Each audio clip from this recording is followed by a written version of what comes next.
Bom dia. Bom dia. Meu nome é Débora, é escritora. Junto nós vamos apresentar a pesquisa que nós estamos desenvolvendo junto com o professor Tito sobre a teoria da visualidade, né, do Roberto Pontes. Nós estamos trabalhando com as músicas da música americana, mas isso nós vamos falar mais tarde. Primeiro a gente vai fazer vamos sintetizar tudo que nós estudamos durante esse semestre.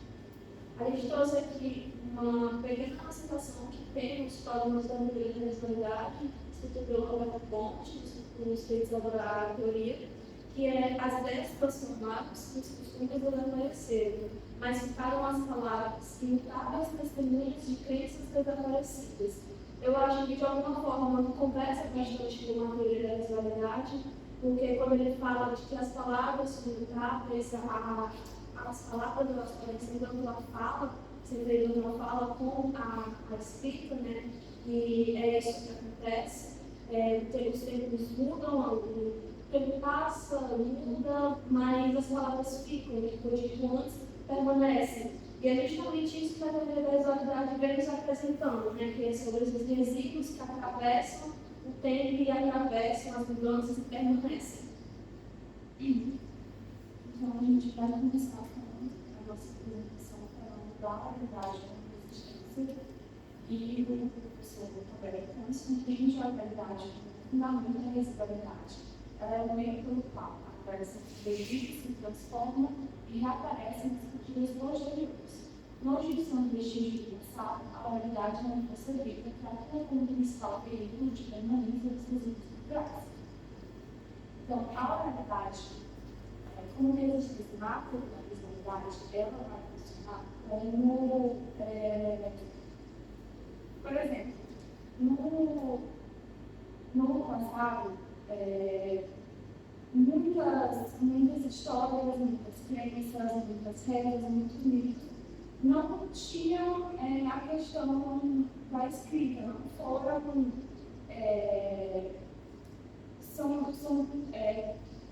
falas essas ferramentas elas são passadas oralmente, então não é uma coisa que é dita, né? É uma coisa que é popular, então a verdade como resistência, eu trouxe como exemplo assim, para expressar melhor como a gente pode perceber ela. No meu ensaio teórico da literatura social, que eu fiz sobre o gênero musical como resistência na cultura dos Estados Unidos. E aí, na cultura negra dos Estados Unidos, isso mesmo, que são as work songs, que é uma das hipóteses, né?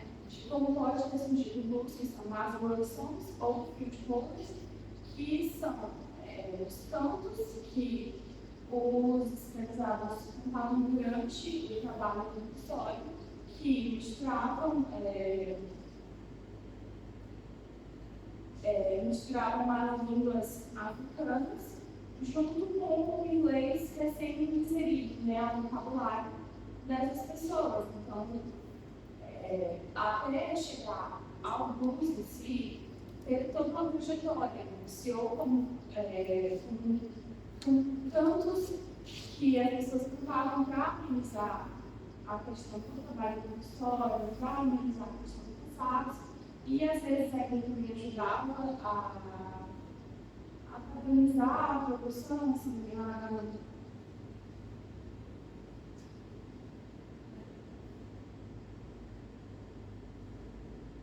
então, assim, com o tempo, essas workshops, elas foram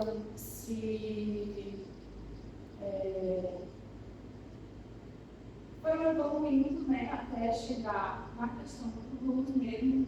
Então, a gente vê isso como a oralidade, no caso, dos atos da língua materna, né, africana, junto com a língua que foi imposta, né, que foi imposta a eles. Então,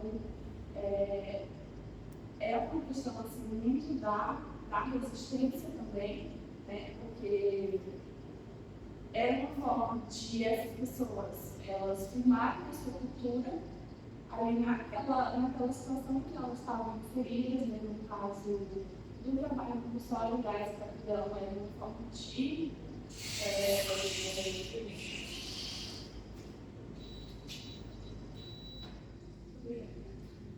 era uma forma de realmente firmar a cultura, de continuar reproduzindo para as gerações futuras tudo aquilo que eles trouxeram, que é da cultura deles. Então, eu trouxe esse exemplo porque eu achei assim, que fala muito sobre a questão da oralidade, né? Porque esses campos que as pessoas cantavam, eles não eram escritos, não tinham livros, não era uma coisa assim, como por exemplo uma reza, uma passagem da Bíblia, era uma coisa que eles trouxeram de casa mesmo. E eles cantavam e era passado para as próximas gerações, era uma coisa que aos poucos foi se mesclando com o inglês e chegou a se tornar o blues, que é um gênero musical. Nós estamos falando de sobrevivência e sobre, principalmente, permanência e de como os antigos eles poderiam passar o conhecimento que eles já tinham para as futuras gerações. Porque a gente, nesse contexto, precisamos entender que a alfabetização é um privilégio e nem todo mundo tinha acesso a ela. Então, se fôssemos depender do que está escrito para que as futuras gerações soubessem o que nós entendíamos ou soubessem as práticas que praticávamos antes, não ia ter como, né? A questão da massa comum, as pessoas comuns que não tinham acesso à escrita, elas não teriam como repassar os seus conhecimentos. Então, a oralidade é isso, é essa força de resistência que fez eles terem algo para poder passar, e é algo que a gente vai ver muito na questão que o Cláudio e o Humberto eles conversam bastante, que é a questão da transformação do erudito popular, do popular no erudito, do dito popular para o erudito, do erudito para o dito popular. E como fica nessa circulação. E o Roberto Pontes ele traz a oralidade como uma das principais ferramentas dentro da teoria da visualidade, porque foi através da oralidade que esses resíduos perpassaram o tempo. A gente também trouxe alguns tópicos para explicar a questão da oralidade como resistência. O primeiro, a oralidade é um espaço privilegiado nos resíduos que conservam e se transmitem. A gente trouxe como exemplos mitos, lendas, cantigas, gambetas, narrativas populares, rezas e modos de contar a história, que são coisas que são, assim, que são passadas no popular mesmo, né, como as rezas. Então é uma coisa que vem desde... Isso que eu vi naquele algo muito interessante que a gente pode falar sobre as rezas. Porque nós não estamos falando das orações, quando a gente fala rezas, estamos falando do ato de rezar, de colocar a mão na cabeça da pessoa e rezar para alguma coisa, né? Seja para o bem ou para tirar alguma energia ruim que a pessoa sinta. E nós temos esse ato em 3 religiões diferentes, né? Nós temos dentro das religiões de matriz indígena, dentro das religiões de matriz africana e no catolicismo e no cristianismo. E a gente vê essa mesma prática perpassando nessas 3 religiões diferentes. Então, a gente vê o resíduo, aí que vocês estão conseguindo compreender, a gente já consegue entender tanto a hibridização cultural, que é um dos sistemas operacionais da teoria da visualidade, como também a questão do resíduo, como cada uma dessas religiões, elas têm algo que conversa uma com a outra, mesmo que tão distintas.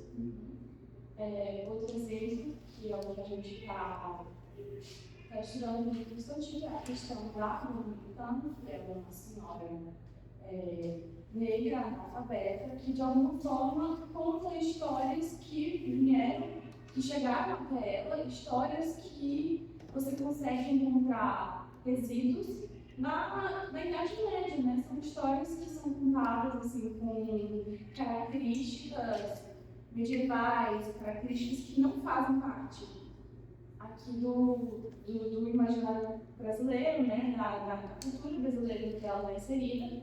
E aí ela conta, obviamente, aqui ela tem sim algumas características que são da cultura dela, de onde ela está inserida, porque, como mostra o tópico 2, cada vez que uma história é contada, ela pode sofrer pequenas alterações, incorporando novas experiências. Então, a história original é de um jeito e até chegar ela veio de outro, mas de outra forma, ela resistiu. Resistiu esse tempo todo, ela resistiu, às vezes, 400 anos, 500 anos, e chegou a estar de alguma forma que ela consegue vividamente contar, cantando. Não sei se alguém daqui já chegou a ver, creio que sim, a Dominicana cantando, né, as histórias e ela conta assim de uma forma que você se sente naquele período. Parece que você está assim em uma taverna medieval e tem uma senhora contando uma história. É uma coisa muito especial, assim. Até o tom da voz que ela canta. O tom de voz que ela canta, a forma como ela fala as palavras, é tudo muito incrível. E assim, ela é o principal exemplo da oralidade como resistência, porque a gente está estudando a artesanidade a partir dos campos da arte dominicana. Então, ela é o principal exemplo. E é um exemplo mais claro de como a oralidade ela resiste na nossa cultura, né? Então, assim, os trabalhos da Dama são perfeitos, são vários dela e são todos muito lindos, até a forma assim dela cantar, a melodia dos cantos também são muito lindos. Vale a pena, com certeza, conhecer mais o trabalho dela. Nosso terceiro tópico é a oralidade como uma espécie de memória cultural ativa que atravessa gerações e depende necessariamente do registro escrito. Para ele, a oralidade está profundamente ligada à cultura popular, que é como a gente estava falando. A dona Americana, ela é uma senhora, ela é negra, ela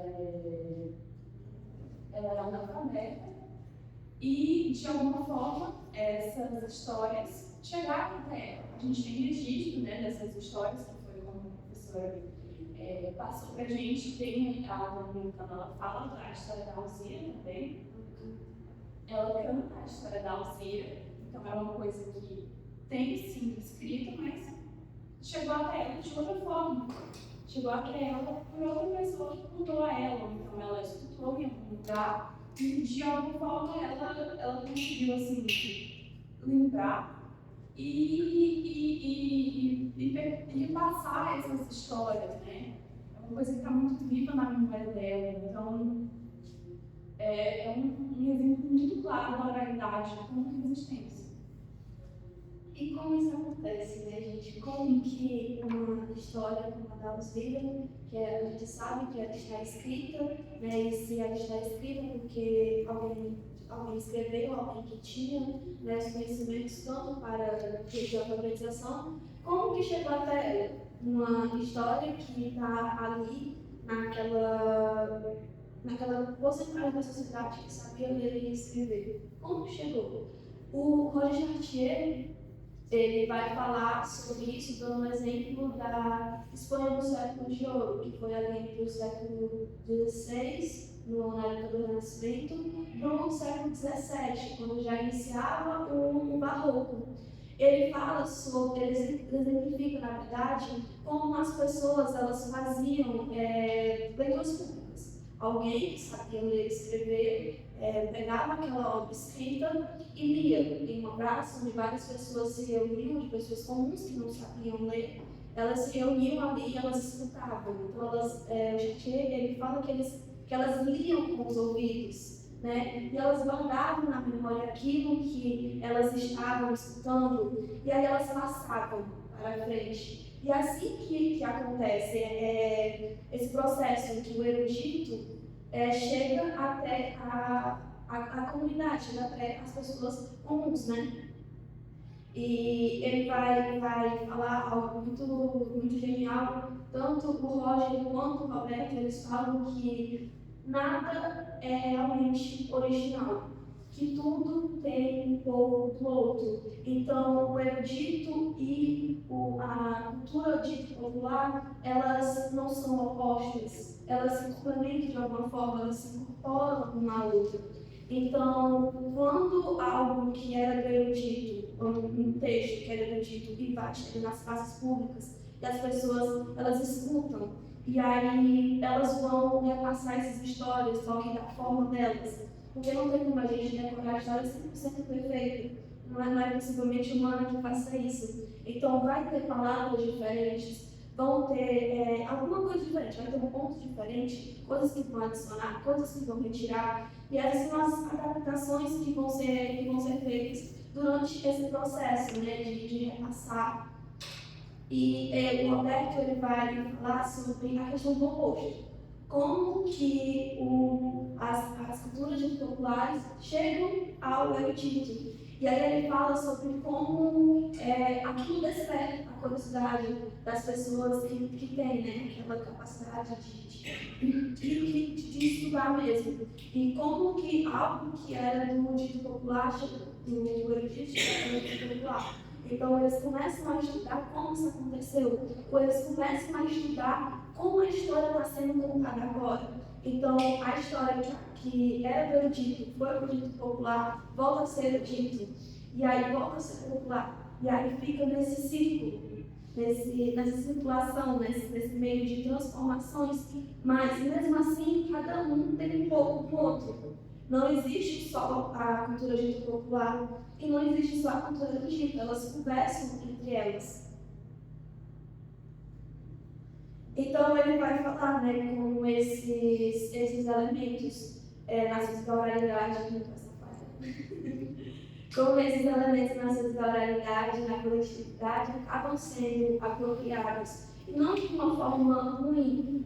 Estamos falando de algo que era popular, se torna erudito, algo que era erudito se torna popular. Então, nós estamos falando de uma conversa, né, entre essas ambas classes que são tão distintas e que parecem habitar mundos completamente diferentes. Mas aí, quando a gente olha para isso, a gente vê, não, nós estamos no mesmo mundo. E aí, a gente vê como as palavras e esses resíduos de um para o outro, eles têm uma força muito grande, né? Porque, independente de se está no popular ou se está no erudito, ambos vão ter alguma coisa ali que seja esse elo de ligação um com o outro. E aí o Roberto vai falar de algo que também é genial, que é que nenhuma cultura é 100% original. Porque nós estamos que tudo tem uma ligação, como eu falei antes, o ato de rezar. Ela perpassa 3 religiões com ideias diferentes, né, que são as religiões de matriz africana, indígena e o cristianismo judaico. Então, a gente, vocês não conseguiram acompanhar, né? Tem esse resíduo. A reza, ela seria um exemplo desse resíduo. Ela está é algo comum entre essas 3 religiões diferentes. E é justamente essa a ideia que o Roberto tenta passar para a gente, de que nenhuma cultura é 100% original, e que nós vivemos, na verdade, em uma relações de conexões umas com as outras. As culturas, elas têm conexões. Então, a gente pode ter elementos da cultura nordestina no sertanejo.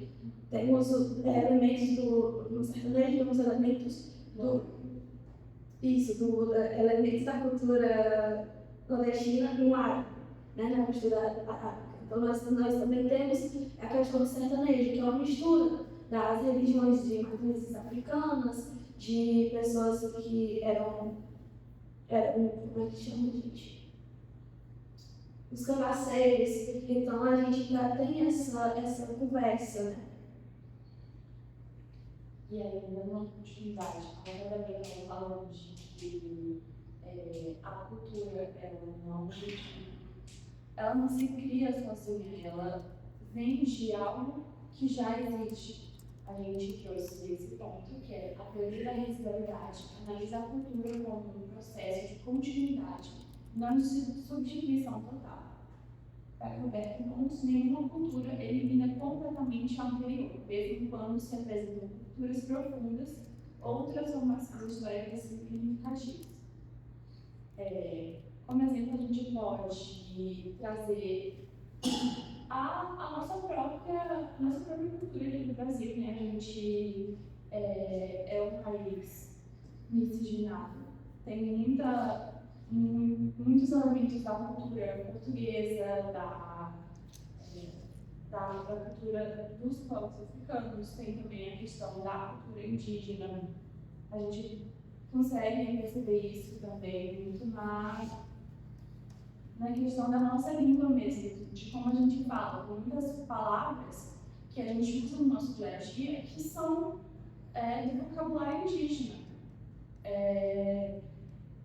Eu esqueci, eu só não estou lembrando assim, de um exemplo claro, mas tem muita coisa que a gente fala no dia a dia que vem do tupi, né? Tem a cidade de Cariré. Cariré é um nome indígena. Cariré e Burra era do Tapa. Sim. São todos nomes indígenas. Sim, pipoca. Tem nomes assim de animais também, eu estava vendo esses dias. Tem muitos nomes que a gente usa mesmo no nosso vocabulário, no dia a dia, que são do vocabulário indígena, e muita gente não sabe. Né? Então, assim, eu acho que isso é assim, uma questão de resíduo que permanece na cultura, até porque a questão assim, da cultura indígena ela não é tão presente da forma como deveria ser no nosso cotidiano. Então, ela chega a gente realmente apenas como um resíduo do que já foi um dia, né? Antes assim, do Brasil se tornar esse país assim, com pensamentos extremamente egocentrados, né? Um país que dá valor mais ao que vem de fora do que ao que a gente tem aqui dentro mesmo.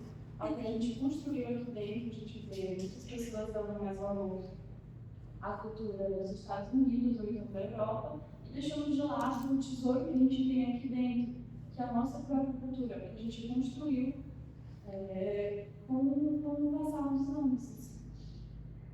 E aí tem essa questão de que nenhuma cultura elimina a outra. Então, tudo que a gente tem aqui agora, ela é uma mistura do que veio antes de um local, de outro local, chegou até a gente da forma como está hoje.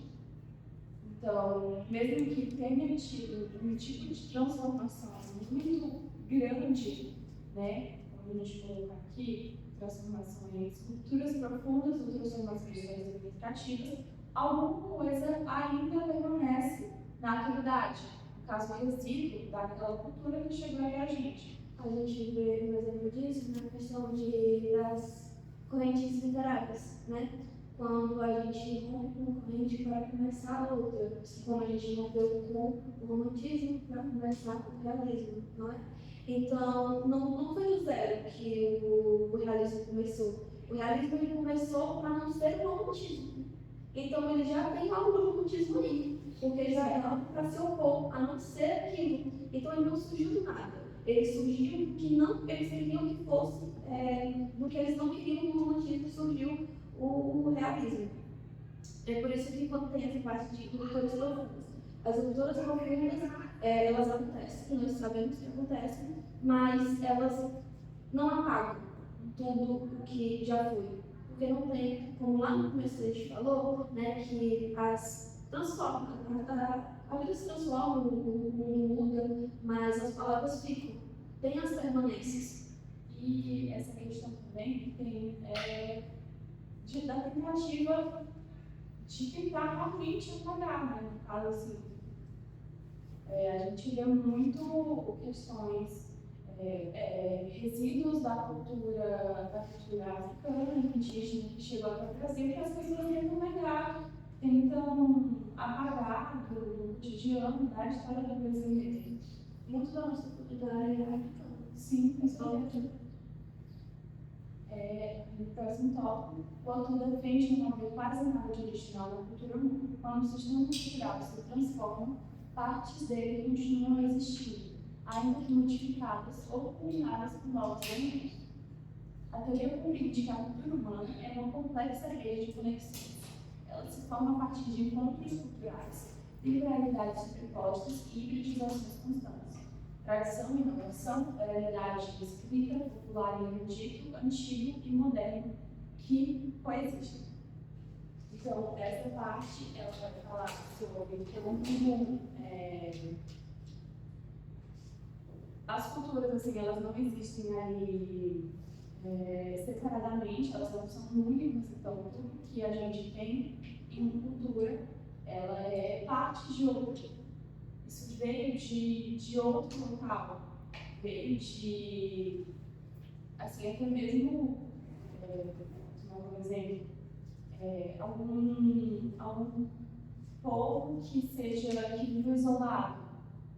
Ele chegou ali, ele não nasceu ali, ele veio de outro local. Então, o passado que essas pessoas carregam tem também resíduos de quem chegou ali primeiro, né? Então, assim, eu falei isso assim mais para provar como a questão da cultura, ela não é sozinha, ela não é única, ela é uma coisa que tem essa ligação cultural, que tem essa reciclagem com outras culturas, e isso faz com que isso é a gente tentando mostrar para vocês o que é a teoria da razoabilidade, que é o estudo das permanências. Sim. Que é o estudo sobre o que ficou, o que era e o que é agora, mas continuam sendo a mesma coisa. Não da mesma forma, exatamente igual, mas que de alguma forma conversam, como a gente estava vendo da Alzira e da Genoveva, né? Elas são diferentes, elas têm nomes diferentes. Tem algumas diferenças ali na história delas sobre a questão da estátua e da igreja, da capela que foi levantada, mas de alguma forma é a mesma história. Então, é só a gente realmente aqui dar essa introdução mesmo a vocês, o que é a teoria da razoabilidade, e que a gente está tentando passar a história e tudo que a gente tem hoje, a nossa cultura, ela é atravessada por essas permanências. A gente tem algumas pessoas, elas têm a ideia errada de que a história se passa em uma linha contínua, não é? Que nós vivemos nessa linha contínua de constante evolução e que nós deixamos o passado para trás e que nós não devemos olhar para ele. Só que o passado está presente, o passado não tem como a gente não vive nessa linha reta, nós estamos cheios de altos e baixos, de voltas e de curvas, porque às vezes o passado ainda se faz presente porque o passado destruiu muita coisa. Então não tem como a gente só seguir em frente como o anjo, né? Marco Bloch ele fala do anjo que olha sempre para frente, não olha para trás, mas que vê as ruínas que ficaram, né? É isso. A teoria da rivalidade é a gente ver essas ruínas, a gente olhar para essas ruínas e como elas ainda se fazem presente na cultura do hoje. E aí, o Roberto, quando ele vai utilizar a teoria da usabilidade, ele traz alguns conceitos operacionais para que a gente entenda como a teoria ela atua, né, quais são os elementos dentro da teoria. Nós temos 4, que é o resíduo, a cristalização, a hibridização cultural, que nós já até falamos um pouco sobre, e sobre as mentalidades.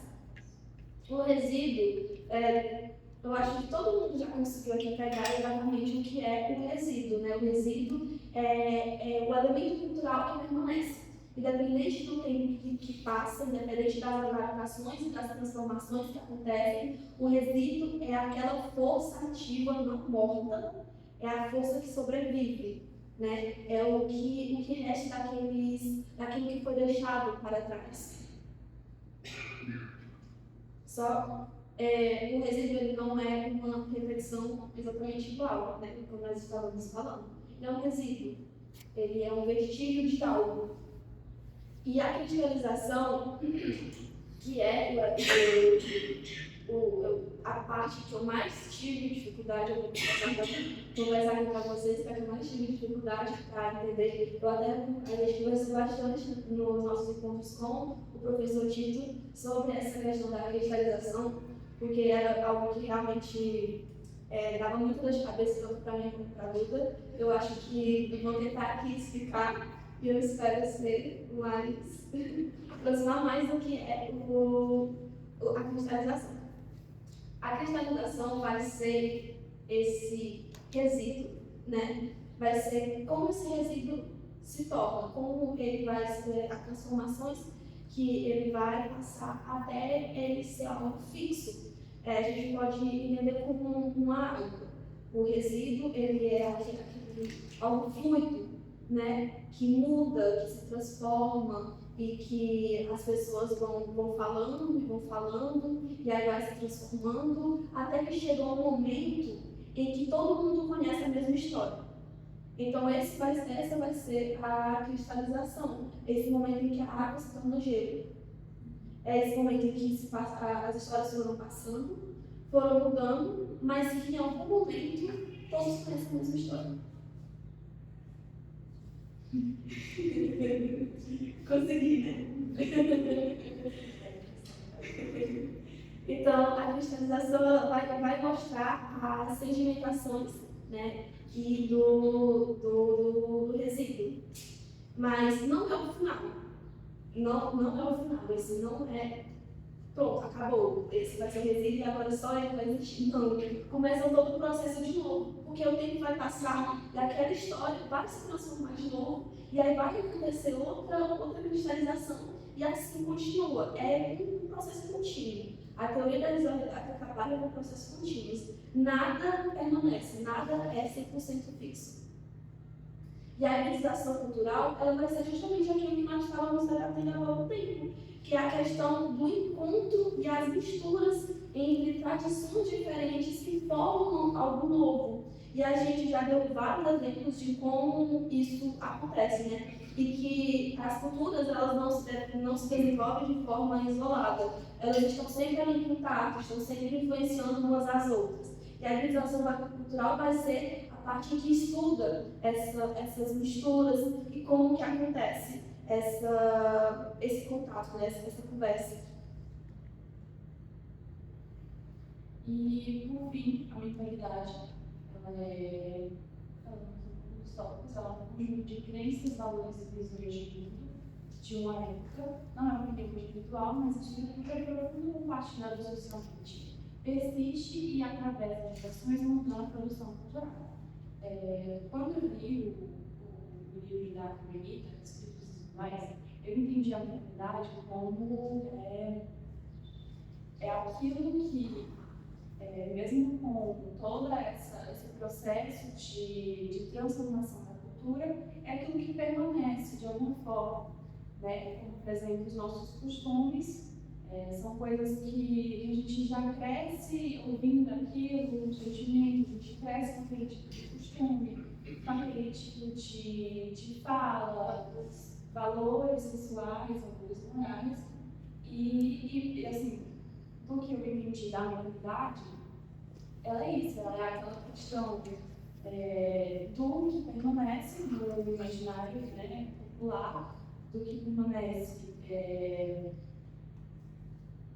assim, dessa questão, assim, da cultura mesmo, né, porque como a gente tinha falado antes, tem essa tentativa de aprofundamento de alguns elementos de certas culturas, e a mentalidade é aquilo que permanece. De alguma forma, ela se fixa no limite assim, da população, e isso se torna a questão dos costumes, dos valores pessoais, dos valores morais de uma sociedade. Porque quando a gente está falando de resíduos, nós não estamos falando só de histórias, contos, mitos, nós também estamos falando de valores. Nós estamos falando de ideias de alguma determinada época que permanecem, né? Que de alguma forma permanecem. E essa é a mentalidade, essa mentalidade de uma determinada época que de alguma forma permanece na atualidade.